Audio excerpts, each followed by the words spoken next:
এটা কি সত্যি যে যিশু আবার আসবেন? খ্রিস্টানরাও কি এটা বিশ্বাস করে? হ্যাঁ, আমরাও মানি। কোরআন বলছে সূরা নিসা অধ্যায় 4 আয়াত 158 যে আল্লাহ যিশু খ্রিস্টকে জীবন্ত উপরে তুলে নিয়েছেন। আমরা মানি তিনি এখনো জীবিত।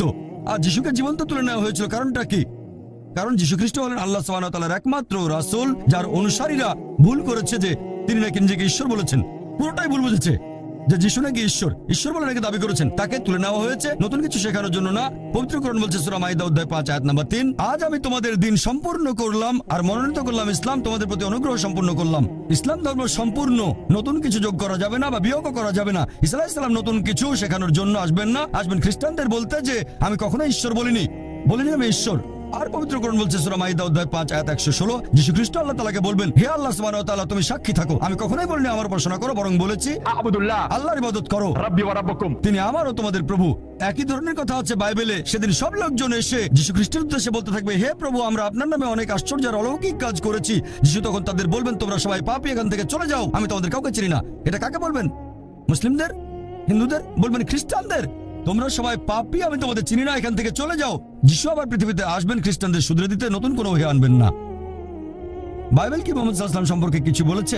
মুহাম্মদ সাল্লাল্লাহু আলাইহি ওয়াসাল্লাম সম্পর্কে বাইবেলে ভবিষ্যৎবাণী কি আছে? দুটো প্রশ্ন একই। বাইবেলে মুহাম্মদ সাল্লাল্লাহু আলাইহি ওয়াসাল্লাম সম্পর্কে বেশ কিছু ভবিষ্যৎবাণী আছে। ওল্ড টেস্টামেন্টে আছে, নিউ টেস্টামেন্টেও আছে। যেমন ধরেন বুক অফ ডিউটেরোনমি অধ্যায় 18 অনুচ্ছেদ 18, ঈশ্বর বলেছেন, আমি একজন দূত প্রেরণ করব তোমাদের ভাইদের মধ্য থেকে, যে হবে তোমাদের মতো, আর আমি তার মুখে আমার বাণী দেব, আমি যে আদেশ দেব তার মুখে সে কথা শোনা যাবে।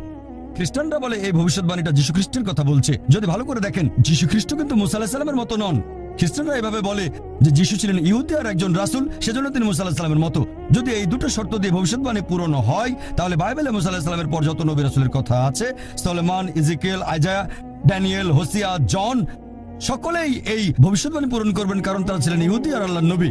ভালো করে দেখলে বুঝবেন এই ভবিষ্যৎবাণী মুহাম্মদ সাল্লাল্লাহু আলাইহি সাল্লাম ছাড়া অন্য কারো কথা বলছে না। কারণ মুসা আলাইহিস সালাম এবং মুহাম্মদ সাল্লাল্লাহু আলাইহি সাল্লাম দুজনে প্রাকৃতিকভাবে জন্মেছিলেন, যিশু খ্রিস্টভাবে জন্মাননি। মুহাম্মদ সাল্লাল্লাহু আলাইহি সাল্লাম আর মুসা আলাইহিস সালাম বিয়ে করেছিলেন, তাদের সন্তান ছিল। যিশু বিয়ে করেননি, তার সন্তানও ছিল না। তারা দুজনেই স্বাভাবিকভাবে মারা গেছেন। যিশু খ্রিস্ট স্বাভাবিকভাবে মৃত্যুবরণ করেননি। কোরআন বলছে তাকে জীবন্ত তুলে নেওয়া হয়েছে, কিন্তু বাইবেল বলছে যে যিশু খ্রিস্ট ক্রুশবিদ্ধ হয়ে মারা গেছেন। তাহলে মুহাম্মদ সাল্লাল্লাহু আলাইহি সাল্লামের সাথে মুসা আলাইহিস সালামের অনেক মিল, যিশু খ্রিস্টের সাথে মুসা আলাইহিস সালামের অত মিল নেই। এছাড়াও বলা হয়েছে তোমাদের ভাইদের মধ্য থেকে, আর আমরা জানি যে আরবরা ইহুদিদের জ্ঞাতি ভাই। এছাড়াও বাইবেল আছে বুক অফ আইজায়া অধ্যায় 12 অনুচ্ছেদ 29 বলা হয়েছে যে একজন দূত আসবেন যিনি হবেন নিরক্ষর। যখন তাকে বলা হবে আপনি এটা পড়েন, তিনি বলবেন আমি পড়তে জানি না।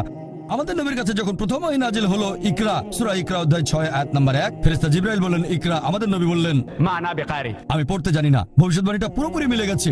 এমনকি আমাদের নবীর নাম ওল্ড টেস্টামেন্টে আছে, সং অফ সলোমন অধ্যায় নাম্বার 5 অনুচ্ছেদ নাম্বার 16। হিব্রুতে বলা হয়েছে হিকুম মিতাকিম বিকুল্লি মুহাম্মাদিম।